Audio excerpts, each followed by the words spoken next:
నమస్తే. Welcome to our channel. నేను మీ నాగేష్. ప్రస్తుతం మనతో సీనియర్ జర్నలిస్ట్ జగదేవ్ గారు ఉన్నారు. అన్నగారితో మాట్లాడదాం. అన్నగారు నమస్కారం. నమస్తే. ఆంధ్రప్రదేశ్ రాష్ట్ర ముఖ్యమంత్రి అయిన నారా చంద్రబాబు నాయుడు గారి సోదరుడైన రామ్మూర్తి నాయుడు గారు ఈరోజు మరణించడం జరిగింది. అయితే ఇప్పుడు రాష్ట్రం ఏర్పడినా కానీ రామ్మూర్తి నాయుడు గారి పేరు అయితే బయటికి రావట్లేదు. అసలు ఏం జరుగుతుందండి? నారా రామ్మూర్తి నాయుడు గారి పేరు అంటే ఇప్పుడు జనరేషన్‌కి ఇప్పటి వార్తల్లో తెలియకపోవచ్చు గానీ, ఒకప్పుడు ఆయన పేరు బానే వినపడేది. అంటే ఇక్కడ మనం గమనించాల్సింది ఏంటంటే, చంద్రబాబు నాయుడు గారు ముఖ్యమంత్రి హోదాలో ఉన్నప్పుడు కూడా కుటుంబ సభ్యుల్ని ఎవరిని ఎక్కించుకోవడం గానీ, లేదా వాళ్ళకి ఎక్కువ అవకాశాలు ఇచ్చేయడం గానీ, కుటుంబ పరిపాలన అనే చెడ్డ పేరు తెచ్చుకోవడం గానీ చేయలేదు. మేబీ ఆయన నిబద్ధతో లేకపోతే ఆయనకి అమ్మో ఇట్లా అన్నీ బురద జల్లుతారనే ఉద్దేశంతోనో ఆయన ఈ ఎక్కువగా ఎవరిని ఎంకరేజ్ చేయలేదనే నేను విన్నాను. ఎందుకంటే ఆ రోజుల్లో అంటే ఇప్పుడు చంద్రబాబు నాయుడు గారికి కూడా ఈయనకే రామ్మూర్తి నాయుడు గారు వయసే ఇప్పుడు 72 ఏళ్ళు ఎంతో. ఇందాకలే తుదిశ్వాస విడిచారు తెలిసింది. నిజంగా ఆ కుటుంబానికి ప్రగాఢ సానుభూతి తెలియజేద్దాం మనం. అయితే ఆయనకన్నా పెద్ద కాబట్టి చంద్రబాబు నాయుడు గారు ఇప్పుడు 74 ఎంతో వయసు. 74 వయసు అంటే అప్పుడు జనరేషన్ పెళ్ళిళ్ళలో కనీసం 3-4 పిల్లలు ఉండేవారు. అవునా? సంతానం. కానీ చంద్రబాబు నాయుడు గారు అప్పుడే ఒక్కడితో ఆపేశారు. లోకేష్ ఒక్కరే కదా బాబు గారికి. ఇంకా ఆడపిల్లలే మగపిల్లలు ఆయన ఒక్కడే. అంటే ఎంత నిబద్ధత చూడండి. రాబోయే రోజుల్లో జనాభా పెరుగుతుంది లేకపోతే ఇంకో రకంగా ఉంటుంది అనే ఉద్దేశంలో అంతకుముందు మామగారైన ఎన్టీఆర్ గారికి 8 సంతానం. అంటే వీళ్ళు ఒక 7 6 వాళ్ళకు 4 11 మంది ఎంతమంది సంతానం. ఈయన దగ్గరకు వచ్చేసరికి కనీసం 3-4 ఉండాలిగా. కానీ ఒక్కరితో అంటే అంత ప్లానింగ్ అండ్ మోర్ ఓవర్ కుటుంబ సభ్యులను కూడా అందరినీ పార్టీల్లో ఇన్వాల్వ్ చేయడం కానీ, పదవులు ఇచ్చి ఎంకరేజ్ చేయడం కానీ ఇప్పుడు చూసాం మనం గత ప్రభుత్వాలు ఇక్కడ కానీ అక్కడ కానీ కుటుంబ పరిపాలన చూసాం. మేనమామలు, కొడుకు, బిడ్డ అందరికీ అన్ని రకాల పదవులు ఇచ్చి ఎంకరేజ్ చేయడం చూసాం మనం. అల్లుళ్ళు, మేనళ్ళు. ఆయన ఇప్పుడు అలా లేదు. బట్ రామ్మూర్తి నాయుడు గారు ఒక సోదరుడుగా అందరూ తెలుసు. ఆయన సొంతంగా కొన్ని రకాల బిజినెస్ చేశారు. కొన్ని ఫార్మా బిజినెస్లు కూడా ఇంటికి ఇద్దరు ఖచ్చితంగా ఉండాలని చెప్పేసి ఆయన చెప్తా ఉన్నారు. ఇప్పుడు లేటెస్ట్గా ఎందుకంటే రాబోయే రోజులంతా కూడా ఏజ్డ్ వాళ్ళు ఎక్కువైపోతున్నారు, యంగ్ జనరేషన్ ఉండాలనే ఉద్దేశంలో ఆయన లేటెస్ట్గా ఇచ్చిన స్టేట్మెంట్ అది పక్కన పెట్టింది. అంటే బట్ ఒకప్పుడు ఎక్కువ మంది పిల్లలు ఉంటే రాజకీయాలకి అనర్హత అనే విధంగా కూడా ఒక స్టేట్మెంట్ వచ్చింది కొన్నాళ్ళ కిందట. అంటే నేను కూడా పుట్టలేదు, నేను ఎక్కడో ఆర్టికల్ కూడా చదివాను. పంజాబ్ హైకోర్టు ఏదో ఒక తీర్పు ఇచ్చిందంట అప్పట్లో. ఎంతమంది కన్నా ఎక్కువ మంది పిల్లలు ఉంటే వాళ్ళు రాజకీయంగా పోటీ చేయడానికి అనర్హులని. మేబీ అలాంటివి రాబోయే రోజుల్లో జనాభా పెరిగిన నేపథ్యంలో ఇలాంటి ఇబ్బందులు వస్తాయనేమో మేబీ ఆయన ఒక్కరితో ఆగిపోయాడు చంద్రబాబు నాయుడు గారు.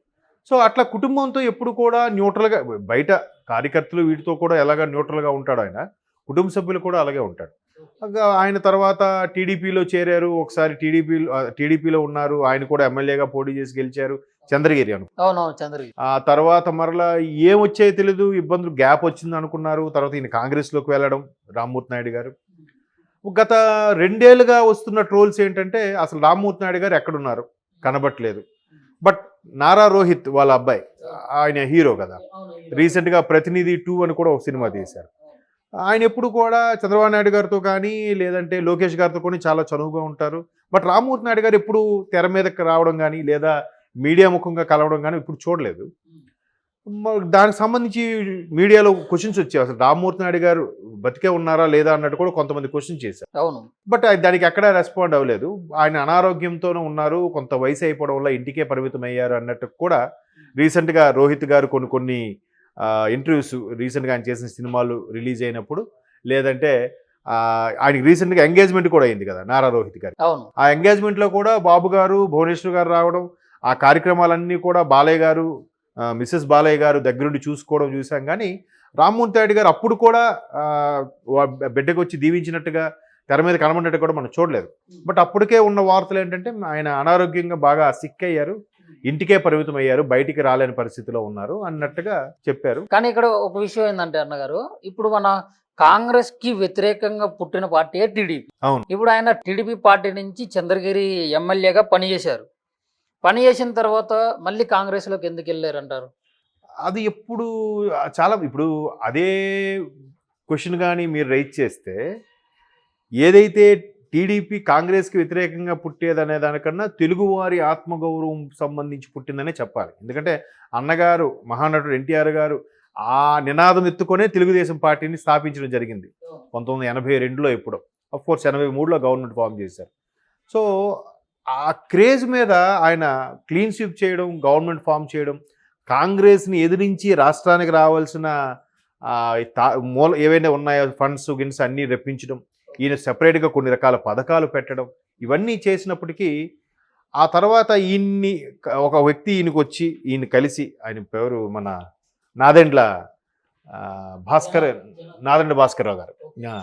సో ఆయన వచ్చి మళ్ళీ అన్నగారు ఏదో వాళ్ళ మిస్సెస్ తారక గారి సర్జరీకి యూఎస్ వెళ్ళడం, అదొక పెద్ద స్టోరీ. ఆ టైంలో ఆయనకి తప్పించేసి ఈయన ముఖ్యమంత్రిగా అయిపోవడం, ఎమ్మెల్యేలతో మళ్ళీ ఆయన వచ్చి ప్రజల్లోకి వెళ్ళి ఆయనే ముఖ్యమంత్రి అవడం, ఇవన్నీ జరిగాయి. అలా జరిగినప్పుడు ఆ తర్వాత లక్ష్మీ పార్వతి గారు సీన్లోకి ఎంటర్ అయిన తర్వాత కొన్ని విషయాలు ఏవో జరిగాయి అంటారు, మనకి ఎంతవరకు వాస్తవం తెలియదు. అప్పుడు చంద్రబాబు నాయుడు గారు అలాగే దగ్గుబాటి వెంకటేశ్వర గారు కలిసి ఈ మొత్తం ఎమ్మెల్యేలను తీసుకున్నారు, వీళ్ళు గవర్నమెంట్ ఫామ్ చేశారు, అదే కదా వెన్నుపోటు పొడిచారని ఎప్పుడు అంటుంటారు. సో అప్పుడు వీళ్ళతో పాటు ఉన్నవాళ్ళు ఆ తర్వాత దగ్గుబాటి వెంకటేశ్వర గారు కూడా వెళ్ళిపోయారుగా బయటికి. అవును. ఆయన తర్వాత కాంగ్రెస్కి వెళ్ళారు, లేదా బీజేపీకి వెళ్ళారు, రకరకాల స్టోరీలు ఉన్నాయి. ఇప్పుడు పురంధరేశ్వరి గారు కూడా బీజేపీలో ఉన్నారు. అవును. సో అట్లాగా కుటుంబం ఒకటైతే అయి ఉండొచ్చు. ఇప్పుడు సొంత బిడ్డే బీజేపీలోకి వెళ్ళింది, ఎన్టీఆర్ గారి బిడ్డ. మరి దానికి ఏం చెప్తాం చెప్పండి. సో ఈ అన్నదమ్ముల్లో కూడా ఏం పొరపచ్చాలు వచ్చాయి. ఈయన కూడా ఒక అధ్యక్షుడిగానే చూసేవాడు తప్ప, అధ్యక్షుడు తన తోటి ఎమ్మెల్యే తన తోటి కార్యకర్తగానే చూస్తాడు తప్ప, తమ్ముడు కదా ఆయనకి ఎక్కువ ప్రయారిటీ ఇవ్వడం, ఈయన మంత్రి కదా తక్కువ ప్రయారిటీ ఇవ్వడం, అలా ఏం చేయలేదు ఆయన.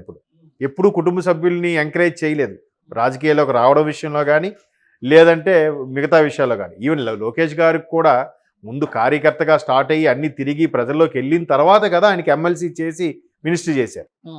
సో అట్లాగా ఆయన పెద్దగా ఇది అవ్వలేదు కాబట్టి మేబీ రామ్మూర్తి నాయుడు గారు కూడా ఆ తర్వాత ఇంట్రెస్ట్ చూపించలేకపోయింటారు.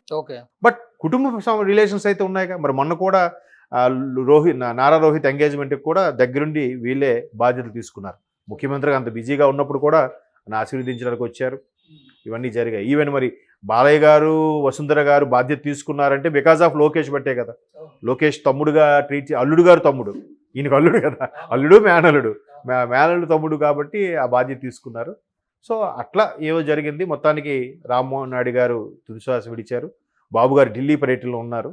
ఆగమేఘాల మీద వచ్చే అవకాశాలు అయితే ఉన్నాయి. ఆల్రెడీ మంత్రి లోకేష్ గారు కూడా స్టార్ట్ అయ్యారట. Thank you.